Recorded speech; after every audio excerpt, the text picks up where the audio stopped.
డబ్బు, అనారోగ్యం, ఉద్యోగం, వ్యాపారం, అప్పులతో బాధపడుతున్నారా? మీకోసమే లాంచ్ యువర్ ఫ్యూచర్ ప్రోగ్రామ్.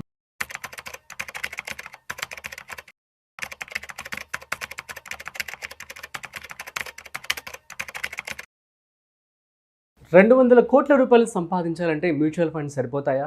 మనం చూస్తున్నట్లయితే పెద్ద పెద్ద కంపెనీస్, అదేవిధంగా ధనవంతులు, సో వారి యొక్క ప్లాన్ $200 కోట్ల రావడానికి ఫ్యూచర్లో ఎటువంటి ప్రిపరేషన్ చేస్తూ ఉంటారు? అసలు 200 కోట్లు రావాలంటే ఎట్లా ప్లాన్ చేసుకోవాలి? ఈ విషయాలు మనతో చెప్పడానికి ఇవాళ మనతో ఫైనాన్షియల్ ప్లానర్ రమేష్ పసుపులేటి గారు ఉన్నారు. సో వారి మాటల్లో మరింత సమాచారం అడిగి తెలుసుకుందాం. సో హాయ్, హలో, నమస్తే, వెల్కమ్ టు సుమన్ టీవీ. నేను మీ Rajeev Pasupuleti. So hi sir, నమస్తే. నమస్తే అండి. యా, సో $200 కోట్ల సంపాదించాలంటే ఎట్లా ప్లాన్ చేయాలి, ఏమంటారు? అసలు యూజువల్లీ పెద్ద కంపెనీస్ కావచ్చు, రిచ్ పీపుల్, ధనవంతులు మాత్రమే వీటి గురించి ఆలోచిస్తారేమో మోస్ట్లీ. 200 crores అంటే పెద్ద అమౌంట్ కాబట్టి. సో అసలు ఎలా ఉంటుంది, ఏంటి? డెఫినెట్గా అంటే యాక్చువల్గా ధనవంతులు ఇంకా రిచ్ అవుతుంటారు. సో దానికి మెయిన్ రీజన్ ఏంటంటే వాళ్ళు ఇన్వెస్ట్ చేస్తారు, అది కూడా లాంగ్ టర్మ్ ఇన్వెస్ట్ చేస్తారు. సో నార్మల్ మ్యాన్కి ఒక రిచ్ పర్సన్కి డిఫరెన్స్ అదే. సో వాళ్ళు ఏం చేస్తారంటే వాళ్ళ మనీని వర్క్ చేపిస్తారు. సో వాళ్ళు సంపాదించిన మనీని వర్క్ చేపిస్తారు, ఆ మనీని సంపాదిస్తూ ఉంటుంది. వాళ్ళు సంపాదించిన దానికన్నా వాళ్ళు సంపాదించిన మనీ సంపాదించేది ఎక్కువ ఉంటుంది. అవును. సో ఇది మల్టిప్లై చేసుకుంటూ వెళ్ళిపోతుంది. సో వాళ్ళకి ఏంటంటే ఒక 200 పెద్ద ఎక్కువ కనిపించదు. సో మనం అయితే డెఫినెట్గా ఒక ప్లాన్ ప్రకారం ఇన్వెస్ట్ చేసుకుంటానే వెళ్ళాలి. సో మనం ఏంటంటే ఒక పెద్ద కంపెనీ పెట్టలేము. ఇప్పుడు నేను వెళ్ళేసి ఒక జెప్టీ లాంటి కంపెనీ, లేకపోతే ఒక రిలయన్స్ ఇండస్ట్రీస్, లేకపోతే అంతా కూడా కదా, చిన్న కంపెనీ ఒక 200 crores కంపెనీ పెట్టాలన్నా కూడా ఇప్పుడు అవ్వదు. అంత క్యాపిటల్ మన దగ్గర ఉండదు. ఎగ్జాక్ట్లీ. సో మన దగ్గర ఉన్నది ఏంటంటే మన దగ్గర ఉన్న సేవింగ్స్ని ఈ కంపెనీలో మనం ఇన్వెస్ట్ చేయాలి. ఇప్పుడు జెప్టో ఉంది, మనం ఆ కంపెనీలో అలాంటి కంపెనీ పెట్టకపోవచ్చు, కానీ అలాంటి కంపెనీలో మనం షేర్స్ కొనుక్కొని అవును మనం ఇన్వెస్ట్ చేసుకోవచ్చు.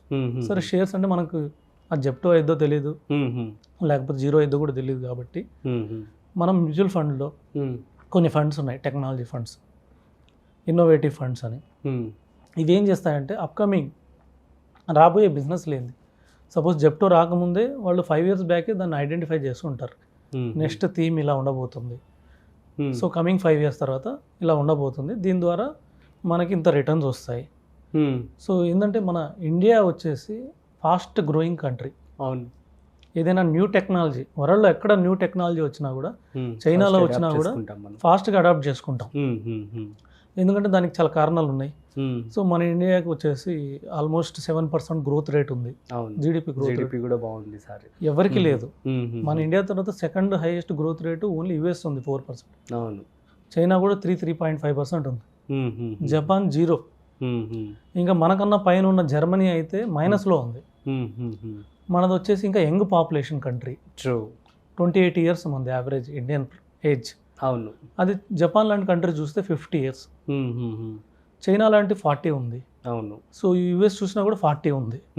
సో వీటన్ని ద్వారా చూస్తే ఏంటంటే మన దగ్గర ఏంటంటే ఎక్కువ పాపులేషన్ ఉన్నారు, యంగ్ పాపులేషన్ ఉన్నారు, ఇంకా చెప్పాలంటే తక్కువగా దొరికే పాపులేషన్ ఉన్నారు. అంటే ఇక్కడ వేజెస్ తక్కువ. మన ఇండియన్ యావరేజ్ వేజెస్ వచ్చేసి only 20,000 per month, 18,000 per month ఇంకా చెప్పాలంటే. అవును. అవును. అదే చైనాలో చూస్తే వాళ్ళకి 1 lakh per month ఉంది. ఓ, మినిమం. ఇది చిన్న లేబర్ కాస్ట్ దొరకాలన్నా కూడా వాళ్ళకి 1 lakh rupees per month ఇవ్వాలి. ఓకే. యుఎస్లో చూస్తే ఇంకా ఎక్కువ, 5 lakhs per month ఉంది. యుఎస్లో నార్మల్ వేజెస్ ఒక లేబర్ని తీసుకురావాలంటే 5 lakhs per month కాస్ట్. అంటే వాళ్ళ యావరేజ్ ఇన్కమ్ అది. మన యావరేజ్ ఇన్కమ్ చాలా తక్కువ ఉంది కాబట్టి ఇక్కడ ఉన్న జనాభా ఎక్కువ. సో ఇంత గ్రోత్ క్యాపబిలిటీ ఉంది మన ఇండియాకి. సో దానికి తగ్గట్టు గవర్నమెంట్ సపోర్ట్, స్ట్రాంగ్ గవర్నమెంట్ ఉంది. సో ఇంకొక 4 years మనకు తెలిసినట్టు స్ట్రాంగ్ గవర్నమెంట్ ఉంది. తర్వాత కూడా మేబీ వాళ్ళు చేసిన ఆల్రెడీ రోడ్స్ కానివ్వండి, ఇన్ఫ్రాస్ట్రక్చర్ కానివ్వండి, సో అవన్నీ ఇంకొక నెక్స్ట్ 10 years ఫ్రూట్స్ ఇస్తాయి. సో న్యూ టెక్నాలజీస్ కూడా ఇప్పుడు మన గవర్నమెంట్ ఉంది, మ్యానుఫ్యాక్చరింగ్ హబ్ పెట్టింది. సో ఇంతకుముందు ఎక్కువ ఐఫోన్స్ చైనాలో అయ్యాయి. నెక్స్ట్ 2 yearsలో మన ఇండియా నుంచి చైనా కన్నా ఎక్కువ ఎక్స్పోర్ట్ కాబోతున్నాయి. ఓకే. సో ఇంత క్యాపబిలిటీ ఉంది కాబట్టి ఇండియాకి లాంగ్ టర్మ్ చాలా స్టోరీ ఉంది యాక్చువల్గా. అంటే నెక్స్ట్ 50 years ఇండియాదే. సో ఈ నెక్స్ట్ 50 years మనం 200 crores మనం కూడా సంపాదించుకోవచ్చు. ఓ ఎట్లా? దానికి తగ్గట్టు మనం ఎస్ఐపి రూపంలో లేదంటే లంసమ్ రూపంలో ఇన్వెస్ట్ చేసుకుంటూ వెళ్ళాలి. ఫస్ట్ ఆఫ్ ఆల్ ఏంటంటే మన ఇండియన్ స్టోరీ అది చాలా స్ట్రాంగ్ అని మనం అర్థం చేసుకోవాలి. ఇంత స్ట్రాంగ్ గ్రోత్ ఏ వరల్డ్లోనే ఏ కంట్రీకి లేదు. మేబీ డౌన్ ద లైన్ 50 yearsలో మనం టాప్ 2లో ఉంటాం డెఫినెట్గా. సో మనం ఆల్రెడీ నెంబర్ 4కి వచ్చాం, నెంబర్ 3 అయిపోతాం నెక్స్ట్ ఇయర్, టాప్ 2లో ఉంటాం. సో ఈ పీరియడ్లో మనం ఒక 15,000 ఎస్ఐపితో కూడా 200 crores చేసుకోవచ్చు. ఓ ఎట్లా? 15,000 ఎస్ఐపి ఎన్ని ఇయర్స్ అంటారు? సో మనం అనుకుంటే 50 years పెట్టుకోవాలి. ఓ ఇది ఒక లాంగ్ టర్మ్ గోలే, so not a small term goal. ఎందుకంటే 200 crores కూడా స్మాల్ నెంబర్ కాదు. మేబీ ఒక 50 lakhs ఇన్వెస్ట్ చేసే వాళ్ళకి ఈజీ.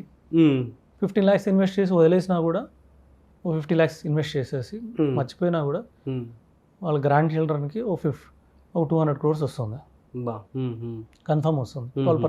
12% రేట్ ఆఫ్ రిటర్న్ తోటి. సో మనం చేసుకోవాలనుకుంటే 15,000 ఒక 10% top-up, okay, every year top-up చేసుకుంటా వెళ్తే మనకి 200 crores కంపల్సరీ రెడీగా ఉంటుంది. ఓకే. సో ఇది ఒకటి పక్కన పెట్టేసుకోవాలి. ఇది ఒక అసెట్ క్రియేషన్ అనుకోవాలి, వెల్త్ క్రియేషన్ అనుకోవాలి. ఈ ఎస్ఐపి మనది కాదు. ఈ ఎస్ఐపి ఎవరికంటే చిల్డ్రన్కి కానీ లేదంటే గ్రాండ్ చిల్డ్రన్ కోసం ఓకే 200 crores ఇన్వెస్ట్ చేసుకోవాలి.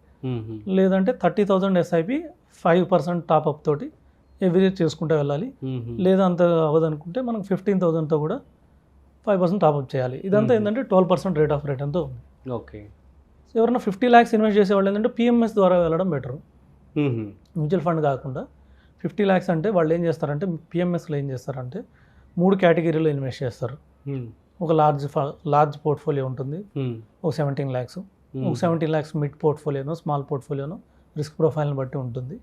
ఇంకొక 17 lakhs ఏం చేస్తారంటే వాళ్ళు అప్కమింగ్ ట్రెండ్ ఏంది, నెక్స్ట్ 5 years ట్రెండ్ ఏంది, నెక్స్ట్ 5 yearsలో ఎక్కువ రిటర్న్ వచ్చే స్టాక్స్ ఏంటి, ఇవే ఐడెంటిఫై చేస్తారు.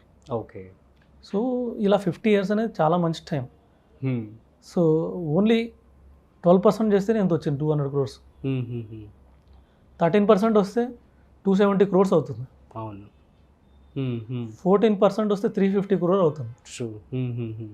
సో 15% మనం we cannot expect in the future. ఎందుకంటే డౌన్ ద లైన్ ఒక 20 years ఈక్విటీ రిటర్న్స్ ఉంటాయండి. ఒక 20 years తర్వాత ఈక్విటీ రిటర్న్స్ ఇంత ఉండవు. మేబీ 12% రావచ్చు, అంటే మ్యాక్సిమం 12% రావచ్చు కూడా. ఆ రోజులు కూడా వస్తాయి. ఇప్పుడు జపాన్ లాంటి కంట్రీస్లో ఈక్విటీ రిటర్న్స్ కూడా అంత లేవు. అందుకని వాళ్ళు ఇండియాకి వస్తున్నారు ఇన్వెస్ట్ చేయడానికి. US is good. US last 5 years చూసినా కూడా 25%, 27% రిటర్న్స్ ఉన్నాయి.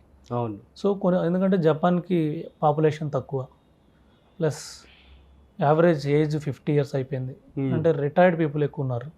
మనది జస్ట్ 28 years యావరేజ్. మన ఇండియన్ వర్కింగ్ తీసుకున్నా కూడా యావరేజ్ నెక్స్ట్ 30 years ఇండియా పనిచేస్తుంది. అవును, యంగ్ కంట్రీ అని చెప్పి అనుకోవచ్చు. Young country. సో ఇంత క్యాపబిలిటీ ఉంది కాబట్టి లాంగ్ టర్మ్ స్టోరీలో సో 200 crores అంటే ఇప్పుడు సపోజ్ 30,000 తీసుకొని 10% టాప్అప్ చేసుకుంటే మనం 30 years కూడా చేసేసుకోవచ్చు. అవును, 35 years డౌన్ ద లైన్ కూడా చేసుకోవచ్చు. స్టిల్ ఏంటంటే రియలిస్టిక్గా 15,000 ఎస్ఐపి, ఎందుకంటే మనం 200 crores గురించి మాట్లాడుతున్నాం. అవును. సో మనం 10 crores అయితే 2,000 ఎస్ఐపితో కూడా చేసుకోవచ్చు టాప్అప్ తోటి 30 years. కానీ 200 crores అంటే కొద్దిగా లాంగ్ పీరియడ్ ఉంటుంది, కొద్దిగా పేషెన్సీ ఉంటుంది.